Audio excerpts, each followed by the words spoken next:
Mana bugun qozon kabob boshladik. Qo'shnijonlar yig'ilib, mana go'shtimiz.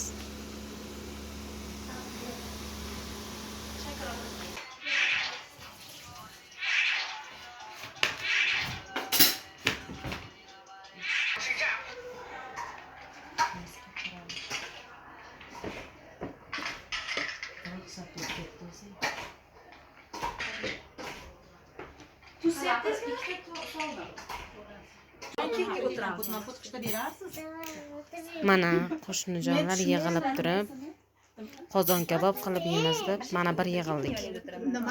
Kelinglar. Mana qozon kabobimiz pishdi. Hozir dasturxonga tortamiz mana.